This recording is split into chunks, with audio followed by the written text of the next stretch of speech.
बीरबल साहनी। कभी कभी इस संसार में कुछ ऐसे महान लोग जन्म लेते हैं जो अपने अथक परिश्रम और महान कार्यों द्वारा समाज को एक नई दिशा प्रदान करते हैं। सुप्रसिद्ध वैज्ञानिक प्रोफेसर बीरबल साहनी ऐसे ही लोगों में से एक थे। प्रोफेसर बीरबल साहनी का जन्म पश्चिमी पंजाब के भेरा नामक नगर में 14 नवंबर सन 1891 में हुआ था। पौधों के प्रति बीरबल का प्रेम बहुत पहले बचपन से ही दिखाई देने लग गया था। उनके घर की छोटी सी प्रयोगशाला में जगह-जगह से लाए भिन्न-भिन्न प्रकार के पौधे बोतलों में सुरक्षित रहते थे। प्रोफेसर बीरबल साहनी बचपन से ही कुशाग्र बुद्धि थे। सन 1911 में पंजाब विश्वविद्यालय से स्नातक की उपाधि प्राप्त कर उन्होंने उसी वर्ष इंग्लैंड में कैम्ब्रिज जाकर इमैनुअल कॉलेज में दाखिला लिया। मचोई हिम्मत में इस यात्रा के दौरान जब वो एक गड्ढे में झांक रहे थे, तब उन्हें बड़ा रोचक अनुभव हुआ। उन्हें बर्फ में जम जाने से मरा एक घोड़ा दिखाई दिया। बर्फ पर न फिसलने वाली रस्सी की चप्पल पहने एक स्थानीय मार्गदर्शक और अपने भाइयों के साथ उस मार्ग पर चलते हुए सहसा उन्हें उस मार्ग के खतरे का एहसास हुआ। ये खतरा था तेज और भयानक हिमपात का। उनकी ऐसी यात्राओं का सिलसिला जीवन भर चलता रहा। एक यात्रा में वो अपनी पत्नी के साथ थे। उन्होंने एक ऊंचे स्थान पर डेरा डाला।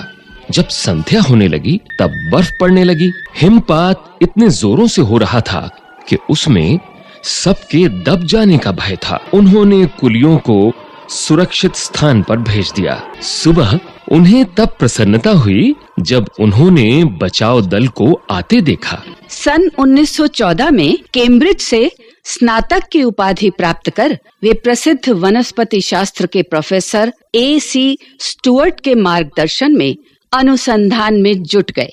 प्रोफेसर साहनी मूल रूप से पुरा वनस्पति एवं भूवैज्ञानिक थे। पुरा वनस्पति विज्ञान भूवैज्ञानिक अतीत के यानी फॉसिल से संबंधित विज्ञान है। पेड़ पौधों के अवशेष हैं।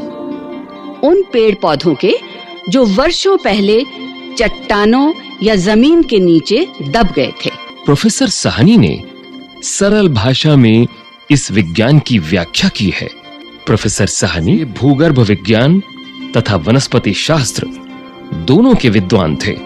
सूक्ष्म जीवाश्मों यानी माइक्रोफॉसिल्स पर उनकी खोज महत्व रखती है। सन 1919 में बीरबल साहनी ने लंदन विश्वविद्यालय के डॉक्टर ऑफ साइंस की उपाधि के लिए अपना शोध कार्य पेश किया। उसी साल भारत लौटने पर प्रोफेसर साहनी बनारस हिंदू विश्वविद्यालय में वनस्पति विज्ञान के प्रोफेसर नियुक्त हुए।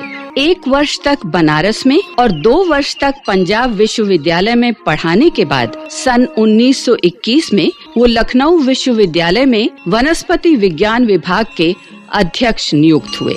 सन 1947 में जब भारत स्वतंत्र हुआ तब तत्कालीन शिक्षा मंत्री मौलाना अब्दुल कलाम आजाद ने सचिव पद के लिए प्रोफेसर साहनी की नियुक्ति की पेशकश की।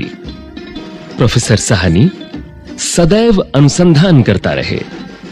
फिर भी अनिच्छा से उन्होंने सचिव का पद स्वीकार करने के लिए अपनी सहमति दे दी। स्वीकृति का तार भेजने के बाद वो ये सोचकर बड़े दुखी तथा बेचैन हुए कि उन्हें अपनी प्रिय प्रयोगशाला को केवल प्रशासनिक पद पर कार्य करने के लिए छोड़ना होगा कि आधी रात को ही तार घर गए और पद अस्वीकार करने का तार भेज दिया। प्रोफेसर साहनी के पढ़ाने का ढंग बड़ा ही सरल और रोचक था।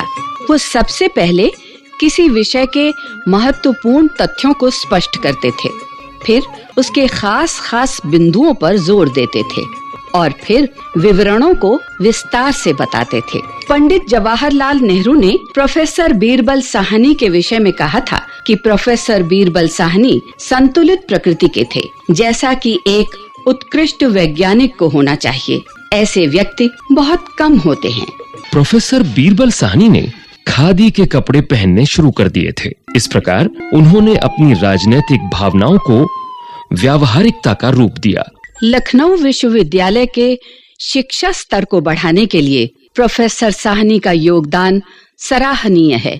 उन्होंने विश्वविद्यालय के वनस्पति विज्ञान तथा भूविज्ञान विभागों को देश में अध्यापन और अनुसंधान के उच्चतम केंद्रों में परिवर्तित कर दिया था। प्रोफेसर साहनी के मतानुसार यदि भारत और ऑस्ट्रेलिया का ग्लोसोप्टेरिस वनस्पति जात चीनी सुमात्रा से भिन्न जलवायु में पनपा, तब इस निष्कर्ष को नकारा नहीं जा सकता कि प्रारंभ में ये दोनों भूभाग यानी भारत और ऑस्ट्रेलिया एक दूसरे से बहुत अलग टेथिस सागर के उत्तर और दक्षिण में स्थित थे।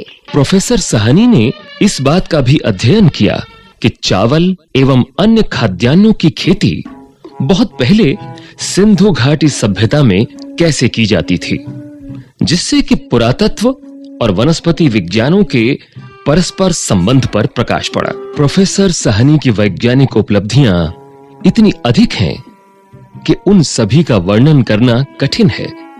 जीवाश्म वनस्पति विज्ञान का शायद कोई भी ऐसा पक्ष नहीं है जिसमें उन्हें सफलता न मिली हो। भारतीय विज्ञान की जैसी सेवा उन्होंने की है, वो कम ही लोगों ने की होगी। अपनी 57 वर्ष की अल्पायु में वो लगभग सभी महत्वपूर्ण संस्थानों से जुड़ चुके थे।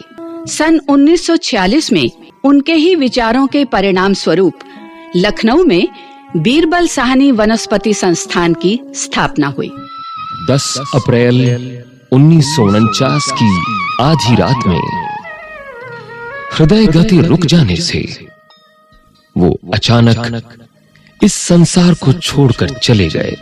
प्रोफेसर बीरबल साहनी ने विज्ञान के क्षेत्र में जो अपनी अनूठी छाप छोड़ी, वो हमें सदा उनकी याद दिलाती रहेगी। भारत को बीरबल साहनी जैसे महान वैज्ञानिक पर गर्व है। वो नई पीढ़ी के वैज्ञानिकों को प्रकाश पुंज बनकर सदैव ही प्रेरणा देते रहेंगे।